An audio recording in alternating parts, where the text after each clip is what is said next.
Scene 4. Enter King Hamlet, Queen Gertrude, and attendants. My king, I must protest. Whilst Italy has ever been our friend, these men with whom you would turn into guests are strangers here.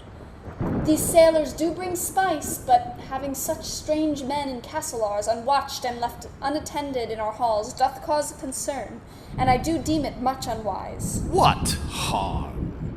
What troubles, Queen, can such few men bestir in home of ours? With soldiers and attendants at our beck, who oft do stray and wander thus throughout our rooms and halls. Dost thinkest thou they planned this storm, to serve as timely cause for such excuse as to here penetrate our walls and soon o'ercome this very castle, and then plant the flag of Italy atop our Denmark's roofs?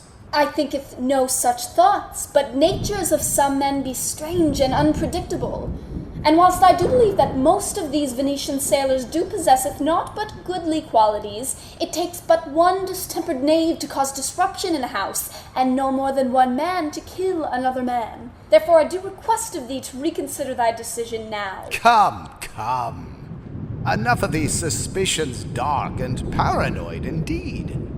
Forsooth, thou art but weary from thy early morning's rise.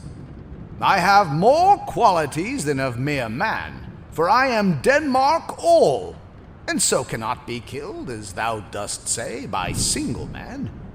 If one were to do so, 'twould be such one as Fortinbras, and songs to tell of how th' encounter's day did fare for him.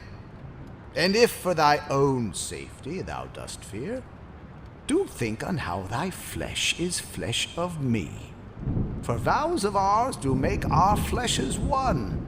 So skin of thine be Denmark's skin, as skin of thine be skin of mine, and so is Denmark's too.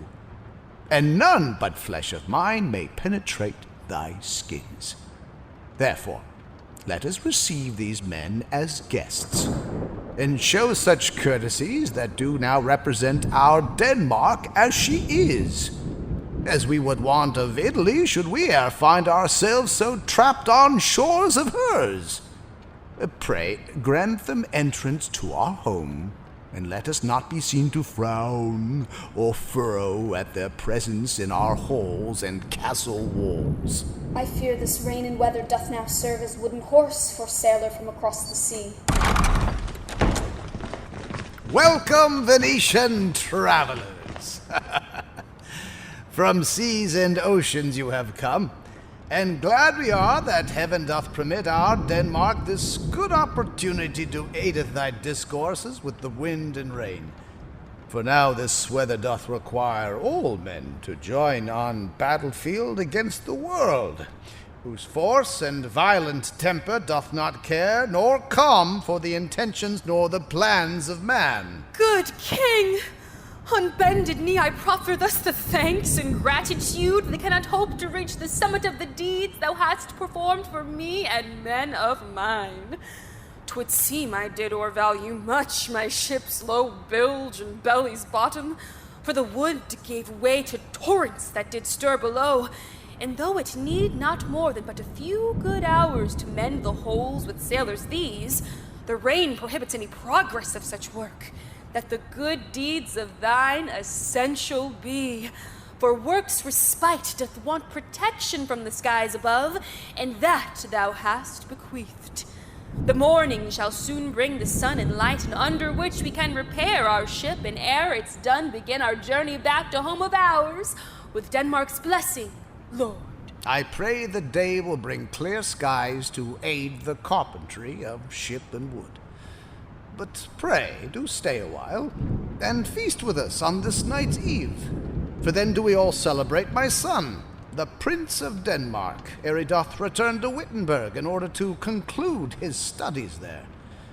Then mightst thou taste the uses of the spice thou hast made pains to travel far and wide across the seas to bring us, and have some small reward for journeys thou committed in the name of goodly trade and good relations that do lie betwixt our Elsinore and your good home of Italy.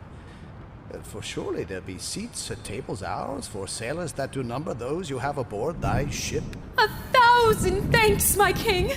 And in return, on journey next of ours to Denmark from our travels all across the sea for trade, we shall commit to bring not one, but 2 such trunks of spice for castle thine and for thy dinner's table, for the price of 1.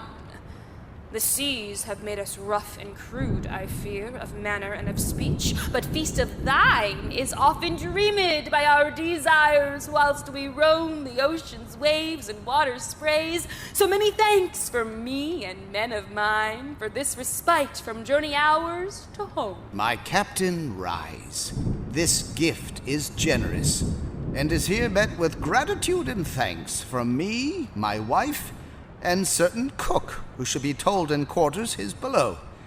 Now come, let us escort you now to beds and sheets thither, where you and men may take thy rest ere morning doth the breakfast bring, where you shall feed upon a mere small taste of what the night's good feast contains.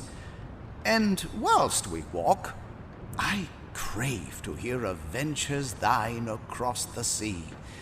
For many years have passed since I did stride across the planks of any ship, and heart of mine doth long to picture gulls and waves that my old eyes have long forgone.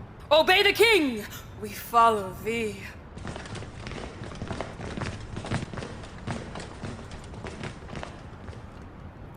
Dost thou not mark how with such care she doth avert mine eyes with guilt, embarrassment, and all such thoughts of promiscuity?